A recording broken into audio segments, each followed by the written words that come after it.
From NBC5 News, this is Your Place at 7. Welcome to Your Place at 7, your place for good news. I'm Taylor Owen. Happy Friday, everyone. Now, Brewfest is back at the Expo in Central Point this weekend, and it comes with live entertainment, including a show from the legendary Steve Miller Band. And I actually got the opportunity to sit down and talk with a member of the band earlier, Kenny Lee Lewis. He's been a guitarist and bassist with the band since 1981. Here's what he had to say. All right, so Steve Miller has a lot of ties in Southern Oregon. We all know he used to live in Josephine County, and I know he's got a lot of fans in the area. But I also hear that you're from Northern California, Sacramento area. I'm sure a lot of our Northern California viewers are making the trek to the show too. Can you tell me a little bit about how you came to play with the band? Thanks a lot there, Taylor. I grew up in Sacramento from 60 to about 72. And, was, greatly influenced by the whole San Francisco flower power, Fillmore era, and Steve Miller was right in the middle of all of that. And the way I met him is that I eventually moved back down to LA, and I went down there because I wanted to be a studio musician. And so I studied with a lot of different people. I ended up, I did get sessions, I did get record deals, I did become a songwriter. And at one point I was in a band with a guy named Gary Malaber, who was a very famous drummer. But he had played on most of Steve's hits during the 70s, because I didn't join until 81. So Gary and I stretched out and tried to become writers ourselves to get a record deal of our own. And we were in his garage one day mixing the tracks.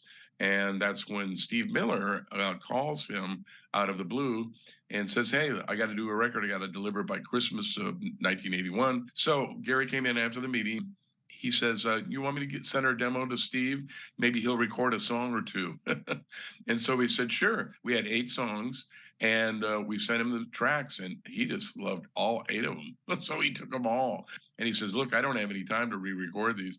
I just want to transfer what you guys did to 24-track and continue recording it over Capitol Records." Wow. And that's how I got in the band, because what happened was he asked me to come down and help him produce the record. He called me up and said, "You play great guitar and bass. I would love you to help me with this." And he asked me to join the band and go on the tour. Even though I had had 3 record deals prior to him, none of them had done anything. So here was a chance to have a hit singer sing my material and then go out and promote it all over the world. Wow, I can't even imagine what that's like to have one of your heroes come to you, or someone you really look up to come to you for that. That's so cool. Okay, speaking of cool, what is one of the coolest experiences you've had being part of the band? Well, obviously, being inducted in 2016 into the Rock and Roll Hall of Fame was pretty cool. And I was a fan of Steve's when I was very young. When he came out with the Joker of all songs, which is pretty interesting, it's having its 50th anniversary this year, believe it or not. Came out in 1973. I was a fan of Steve's on the early records, and he was writing songs about the revolution and, racial civil rights, all sorts of things that he was doing. And when the Joker came out, I went like, "What's this woo woo?" Really love your peaches. I mean, I was like, thought he sold out. So I stopped listening to him. And so I was an early fan, is my point. And actually, when I was a little kid, about 13, I went to a concert in Sacramento, and I'm looking at him up on the stage, and I go, "I'm going to work with you one day." I'm thinking I have eye contact with him, right? So when we got inducted into the Rock and Roll Hall of Fame, that was really something, because it goes all the way back to me being 13 and pointing up at the stage. All right, so speaking of some of that earlier work and those hits, between the two of those, what would you say is the most underrated Steve Miller Band song? Which song do you always wish you guys could play, but you never do? Never do? Mm-hmm. Oh, okay. Well, it's a good question. I kind of like "Little Girl" off the Saving Grace album. Okay. I also like Quicksilver Girl, which was co-written with Boss Skaggs. But we are doing "Shubada Do Ma Ma Ma," which is from the Joker album, which is kind of an album cut. I get to play a bass solo on it, so it's kind of fun. Never was a hit, but we have that on the show, and we will be doing that at Central Point, Oregon, coming up on Saturday. Oh boy. Oh my goodness. So those are some great suggestions for all of our playlists out there. So finally, one last question. Any advice for anyone out here in our area who wants to turn music into a career?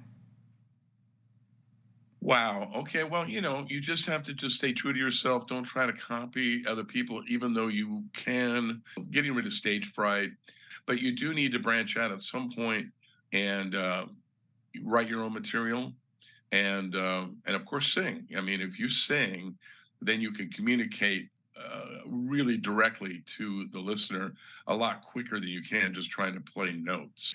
But yeah, practice, learn your scales, learn other instruments. And I play both bass and guitar equally well.